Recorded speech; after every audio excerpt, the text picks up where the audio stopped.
రోజు 1000 కమలాలతో శివలింగానికి అర్చన చెయ్యాలని నియమం పెట్టుకున్నాడు. రోజు చేస్తున్నాడు అలాగా. ఆయన ఏదో దాన్ని ఒక 21 రోజులు నియమం పెట్టుకున్నాడు.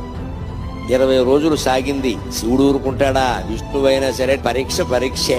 చివరి రోజు పరీక్ష పెట్టకుండా సర్టిఫికెట్ యూనివర్సిటీ వాళ్ళు కూడా ఇవ్వరు కదా, దేవుడేలా ఇస్తాడండి. 21వ రోజు ఇంకా పూజ ముగుస్తుంది కదా అని విష్ణుమూర్తి సంబరంగా ఉన్నట్ట.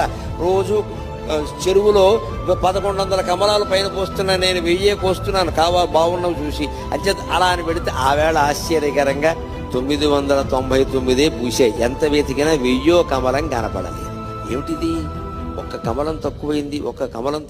ఈ కమలం ఎక్కడి నుంచి తేవాలి అనుకుంటే ఆయనకి ఏమొచ్చిందంటే, నన్ను అందరూ కమలాక్షుడు అంటారు కదా, నా కళ్ళు కమలాలే కదా, కమలం తక్కువైతే ఏమైంది, ఇంకోటి తక్కువైనా పర్వాలేదు, నాకు 2 కళ్ళు ఉన్నాయి కదా అని ఒక కన్ను బాణంతో తీసి శివుడు పాదాల ముందు పెట్టాడమ్మా. అది విష్ణువు యొక్క భక్త కన్నప్పెంతో విష్ణువంతి.